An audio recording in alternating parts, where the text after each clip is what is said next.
안녕하세요. 군사돋보기입니다. 현대전에서부터 가까운 미래에 쓰일 무기들은 많은 것들이 복잡한 전자식 회로를 가지고 있습니다. 이제는 자체적으로 적을 공격할 수 있는 강력한 레이더와 전자전 체계, 그리고 최신형 스텔스 전투기와 무인기들, 새로운 무기인 레이저나 레일건에서 전자식 캐터펄트를 채용한 신형 제럴드 알포드급 항공모함까지 많은 것들이 그렇죠. 그런데 우리는 SF 영화들에서 이런 것들을 너무도 손쉽게 무력화시키는 괴물들을 보아왔습니다. 영화 고질라에서 등장한 무토가 발사한 EMP에 최신의 스텔스 전투기들이 종이 비행기처럼 고꾸라졌고요. 영화 퍼시픽림의 4등급 카이주 레더백이 발사한 EMP에는 최첨단 거대 예거 스트라이커 유레카와 도시 내의 모든 시설들이 꺼져버렸습니다. 실제로 EMP 무기는 이 같은 강력한 성능을 가지고 있는 걸까요?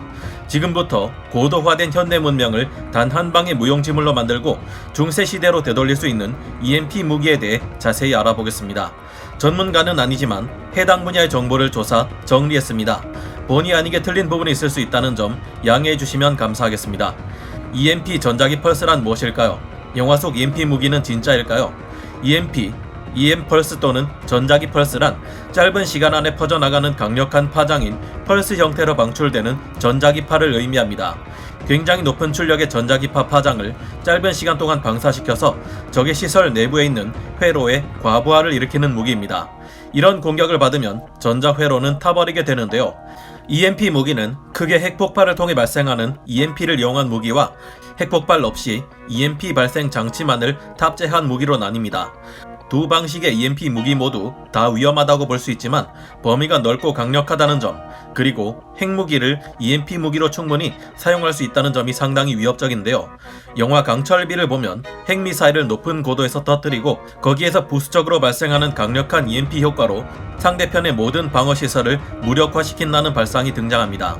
EMP 무기의 원리에 따르면 생각만 해도 무서운 이런 전략이 실제로도 일어날 수 있는 일이라는 것이 무서운 점입니다. 다만 실제로는 영화와는 다소 차이가 있는 부분도 있는데요. 그 점은 잠시 후에 말씀드리기로 하고 우선 이 원리에 대해 자세히 알아볼 필요가 있습니다. 핵무기는 보통 미사일로 투발되는 경우가 일반적인데 그 중에서도 ICBM 대륙간 탄도미사일로 발사되는 경우가 큰 위협으로 떠오르고 있습니다. 5,500km 이상의 엄청난 사정거리를 가진 대륙간 탄도미사일은 발사된 후 대기권을 벗어났다가 다시 대기권으로 들어올 수 있어야 하기 때문에 높은 기술력이 요구됩니다. 하지만 핵미사일을 EMP 무기용으로만 사용한다면 다시 대기권으로 들어올 필요가 없습니다. 대기권 밖 30km 이상의 고고도에서는 대기가 얇아서 핵폭발에 의한 감마선의 복사가 빨라지고 더욱 멀리까지 도달하게 되기 때문인데요. 핵미사일이 높은 고도에서 폭발하면 감마선이 폭발 지점으로부터 지표면의 방향으로 빛의 속도로 얇은 구면을 형성하며 방출됩니다. 감마선들이 아래쪽으로 내려와 대기의 윗부분과 만나게 되면 감마선은 대기의 밀도와 폭발 조건에 따라 특정 비율로 대기 중의 원자들과 상호작용을 일으키게 되는데요. 감마선 에너지가 공기 중의 질소와 산소 분자에서 충돌을 일으키며 이 과정에서 일부 전자들이 강한 운동 에너지를 받게 됩니다. 그리고 전자들은 원자핵 간의 전자 기력을 이겨내고 방출되는데요.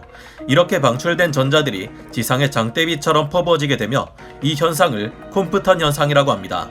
이 현상이 벌어지는 영역을 재배열 영역이라고 부르는데 여기에서는 세 가지 전자기파 펄스가 발생하게 됩니다. 이 강력한 전자기파 펄스는 전자기기 중 외부에 노출된 전극이나 PCB 패턴을 안테나 삼아서 막대한 전류와 전압을 소자에 침투시키게 됩니다. 이때 허용 내압 이상의 전류와 전압이 흘러 들어가면 인가된 수동 소자의 경우 강한 가열 과전류로 파손이 일어나며 IC의 경우 보호회로 및 내부 반도체 소자가 물리적으로 파괴됩니다.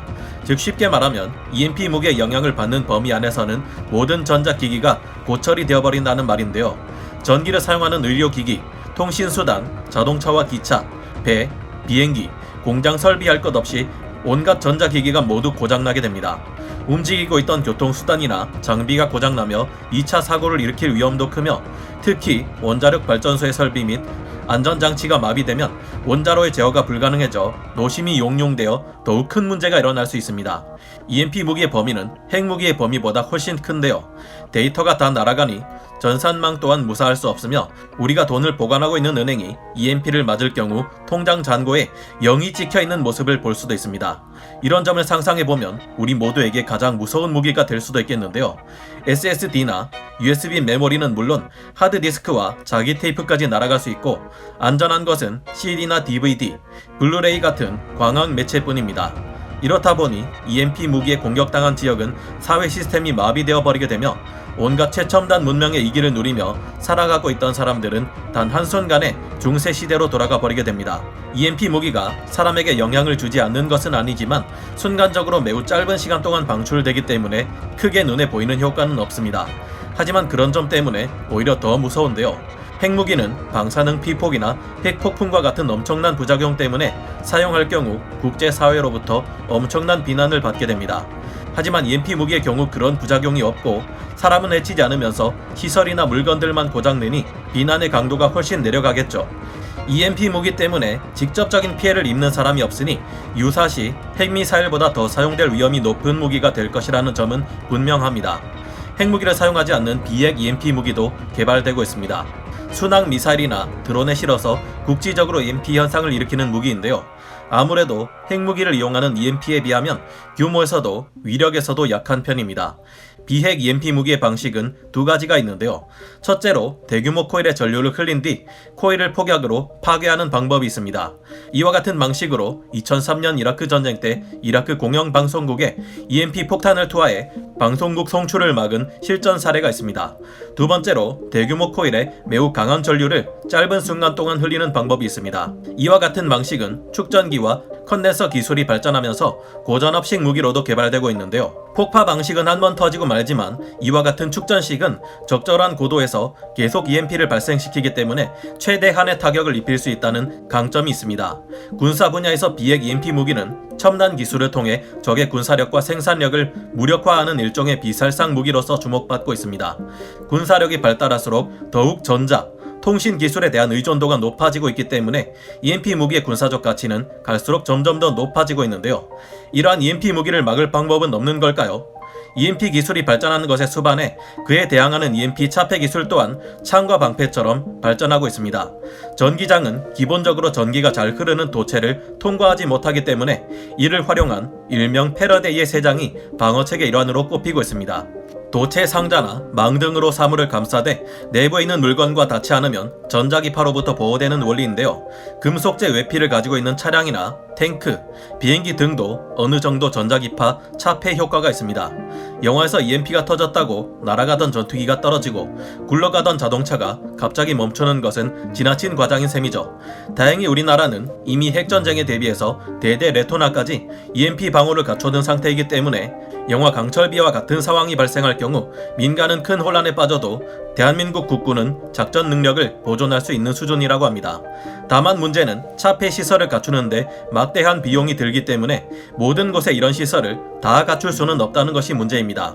EMP로 인해 사회 시스템이 붕괴되면 그 혼란은 상상을 초월하겠지만 다행스럽게도 우리나라 또한 군사시설이나 국가시설은 물론 은행, 통신, 주요 민간시설에 앞으로 EMP 방호 체계를 구축할 계획이라고 합니다.